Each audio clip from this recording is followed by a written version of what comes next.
So apparently my listeners also love yacht rock. Now, yacht as in the boats. I have no idea what yacht rock is. So if anybody can tell me what yacht rock is, please get in touch. Together, I do think we are changing the research conversation just a teeny tiny little bit with every episode. Hello there, I'm Sarah McCluskey and this is Research Adjacent. Each episode I talk to amazing research adjacent professionals about what they do and why it makes a difference. Keep listening to find out why we think the research adjacent space is where the real magic happens.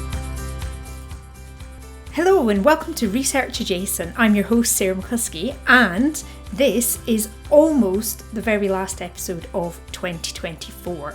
The last two episodes are going to land right in the middle of the festive period, and as you might already know if you listen for a while, I don't like to land guest episodes during the holiday because it just doesn't feel right that I can't promote them properly.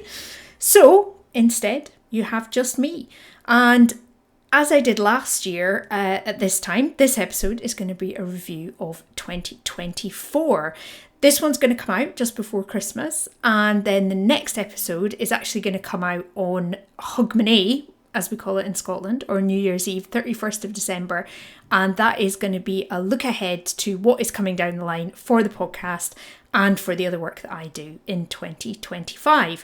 And there are some exciting things coming, so do definitely listen to that episode if you can, as well as this one.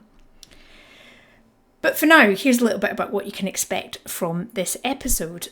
First of all, I'm going to give you a few reflections from me on how the podcast has evolved this year. I've got a little recap on some of the stats and some of the most listened to episodes in 2024, and also some of my personal most memorable moments. So, reflections on the podcast in 2024. Well, some of you might know I launched the podcast in January 2023, so we are just coming up to the podcast's second anniversary, and in January we will hit our 60th episode. Now, that to me is remarkable. I know I've said this before, but I really didn't expect the podcast to go on this long, partly because those of you who know me well will know that I'm not always very good at sticking with things. And partly because when I started, I really didn't know if anybody would listen or if it would resonate with people. But as far as I can tell, you keep listening, and every so often I get lovely feedback. And like most people, I think I am a sucker for lovely feedback. So here we are, still going. And this year, I think last year, I really reflected a lot about what it was like to just create the podcast, to kind of figure out all the practical stuff, that the difference of suddenly being very visible. This year, I feel, is a little bit like the year that the podcast grew up. So last year was almost like a kind of awkward teenage phase. We didn't quite know what it was going to grow up to be. And that kind of giddy excitement has passed. I feel now that I know what I'm doing. I think if I listen now back to some of the early episodes, I cringe a little bit because I think my style has developed a lot. And what's also happened over that time as well is I've started to understand what it is that people want to listen to as well. And one of the most common feedback that I get from people is just that the podcast helps them to feel seen. And as so many of my guests talk about, the kinds of research adjacent roles that my guests do are often a little bit invisible and stuff that goes on behind the scenes. And so to actually shine a light on that just helps everybody to feel a little bit more appreciated. So I love that is resonating with people. Now, that isn't to say that it's not still hard work. I'm finding and scheduling guests. There have been a couple of times this year where I've realised that I hadn't paid attention to that, and we got to sort of a cliff edge where I didn't have any guests lined up. So finding and scheduling the guests takes a while. editing the audio, writing the show notes, all of it. It all takes time and effort. I guess it's all got a little bit more routine as I've gone through, and I feel like I know what I am doing a bit more. Speaking there about finding and scheduling guests, I am always really open to suggestions for new guests. So if you do have any suggestions, you'll find a link in the show notes where you can put in either suggest yourself or suggest somebody else with their permission. And also there's a page on the contact page on the Research Adjacent website as well. You'll find a link to the form there. In the 2023 episode, I talked a lot about the sudden visibility that came with creating the podcast. And this year, I think I've gotten used to that a bit more. But what has been really lovely this year is that some of those new connections that I made in 2023 have turned into both friends and colleagues, and that has been amazing. And what I've also found is that because of the podcast, lots of people who are in this world have sort of gravitated towards me, which has been fantastic. And in the next episode, I'll tell you a bit more about what I am going to try to do to help to support the people who are now coming to me because they feel seen and their experience is recognised. And I'm a helping kind of person, so I've got some ideas for what I could do there. Another thing that I have begun to realise as I have gone through is that what I am doing is a bit like a research project. And I guess you can take the person out of the PhD, but maybe can't take the PhD out of the person.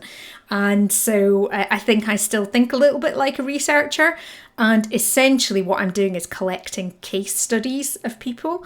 And I think that perhaps more than anyone else, I have an insight into the working lives of the research adjacent community. And what that has led me to start doing is, as I've recognised some of the things that are common challenges that come up, and some of the solutions and the things that people want to change, the magic wand question, the things that people want to change about this world. And all of that has led me to start pulling together some ideas and some resources. I have started writing a book. I think I've mentioned that before. It's about a third, maybe about halfway done. Maybe it'll come out next year, we shall see. And then I have started an online community for research adjacent freelancers, and I've started to develop some training offers as well. I'm not going to talk a lot about those in this episode, but if you listen into the next episode looking ahead to 2025, I will talk more about those then. But for now, back to this year. I do want to mention a little bit about stats, but before I do, I have previously talked about why podcast stats are not always that helpful, partly because they're a bit slippery, and there's is it downloads, is it streams, what happens if somebody listens and then stops listening halfway through. It's all very complicated. And also, sometimes stats are irrelevant. Obviously, there's lots of really massive podcasters out there, which I am not a massive podcaster out there. People have millions of followers and downloads. But what's actually more important to me is that the people who are listening are people who really get something out of it. So I would rather have 5 people who get it and really find some value than 5,000 random people where it's just come up as the next thing on their feed. But the stats are definitely useful for me, at least, because they help me understand whether the podcast is resonating with people. And they also help me to see which episodes people are listening to, that sort of thing as well, which platform they're using. And that kind of thing does help me. So it is not all about the metrics. But as we are coming up on our 2nd anniversary, some things that's kind of interesting of what's happened this year. This year, there have been 24 episodes, 23 guests in total. What is interesting in terms of followers, so that's like subscribers in all the podcast platforms, is that those have almost doubled during the course of 2024. So we've now got nearly 400 of you subscribed, which is amazing. And then LinkedIn, especially the Research Adjacent Podcast LinkedIn page, has really grown hugely. It's grown about 300% from about 300 listeners to 300 followers to over 1,000 now. And I was very excited. Some of you might have seen the post on LinkedIn. I was very excited when we hit 1,000 because it just starts to make it feel like this endeavour is worthwhile. And so, yeah, that was really nice to reach that milestone.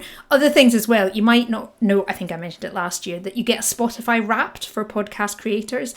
Just like anybody who listens on Spotify gets their music unwrapped. So what it told me about the podcast was, some of these are interesting.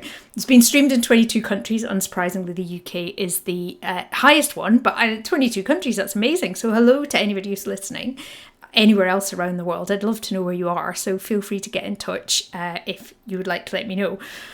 Some of the other things it tells you, though, make no sense to me. So apparently, and maybe you know who you are, my listeners also love yacht rock. Now, yacht as in the boats. I have no idea what yacht rock is. So if anybody can tell me what yacht rock is, please get in touch and let me know. And also, at top with my listeners was Diary of a Wimpy Kid audiobooks. So I'm loving the diversity there. So again, if that's you, I'd love to know. My daughter loves, she's a bit older now, but she did love Diary of a Wimpy Kid. So I'm with you there.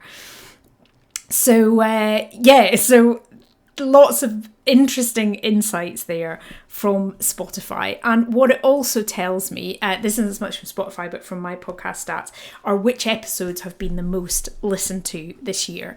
And the top episode this year has been Anthony Kavanagh, which Anthony is a patent attorney. He was episode 44, which came out in May.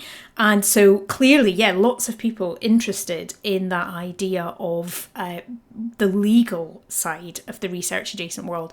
And I was really grateful to get Anthony on because that's an area I do not have many contacts in at all, but he had seen something that was shared on LinkedIn by another guest who he knew, Orla Kelly. So that's how Anthony got in touch with me. These are purely stats, so this isn't, I don't want to give any impression that I'm playing favourites with any of these episodes because it would be like trying to choose between children. So these are purely numbers. Second top was John Elvin. His episode 35 was out in January. Then we've got Naomi Tyrrell, who is a research consultant, and her episode came out in March. Kath Burton, who works in the publishing industry, and then lots of the others then were pretty similar once we got to feed to listener numbers there. So interesting, those episodes had come up on top in terms of numbers of listeners, and that's helpful to me because it gives me an idea of some of the kinds of episodes that people might want to listen to in the future. And definitely, as I already said, get in touch if you've got some guests, but definitely there are some gaps that I want to fill. I haven't had anybody yet on who works in the policy world. I've got a couple of leads on that, so we might have something lined up, but if you yourself listening are in the policy world, or if you know somebody who is, then I would love to hear from you. And also, I don't get many people. I think it's just the nature of the people. I don't get a lot of kind of behind the scenes people. So people who do things like finance, funding, that side of stuff, I would love to get on. So again, if that's you or somebody you know, please do get in touch. So moving on from the stats, I've got a few things that stood out for me as a personal highlights. And again, I don't want this to seem like I am, that it doesn't mean that the other episodes weren't important to me, because all of my guests, I am so amazingly grateful that they gave me their time and that they trusted me with their stories. So that is certainly not the case. But there's a few things. What I've gone for here are just some of the things that stood out in my memory. A big highlight for me was that in August, we reached the 50th episode of Research Adjacent. Again, as I've said already, I never thought we'd get this far. So I thought, well, I'm going to take the opportunity to get in touch with some past guests and see what the podcast has meant to them. And putting it together really was quite emotional for me. I was so touched by the feedback that I got from past guests. And so if you haven't already listened to that episode, go back and have a listen. I think it was lovely to reconnect with some of those previous guests and to hear about the things that have happened after being on the podcast, which was great. Other conversations that have stayed with me. The first one I want to mention is episode 48, which was with Helen White and Danny Elster, who are experts by experience and who help Peach's Womb Cancer Research Trust to include the opinions of people who are experts by experience, people who have got lived experience of the conditions that are being researched.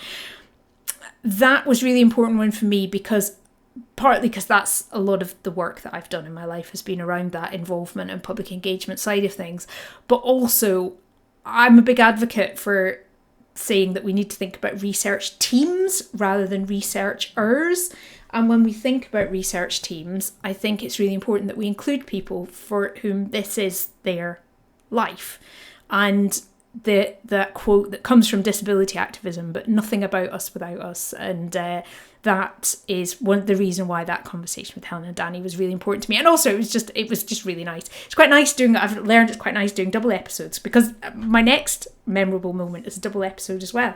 And that was when I had Susan Shanks and Alice Millard, who are the archivists, who came on to share what they do. And I found that really interesting, partly because it's a topic that I just don't know very much about personally. So it was really interesting to hear about some of the things that they've found in the archives that they're helping with.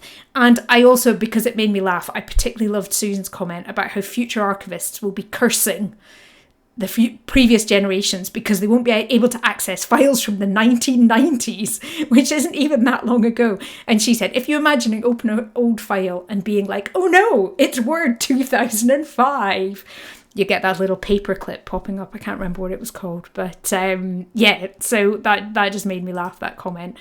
And another conversation that really made me laugh a lot was the conversation that I had with John Elvin.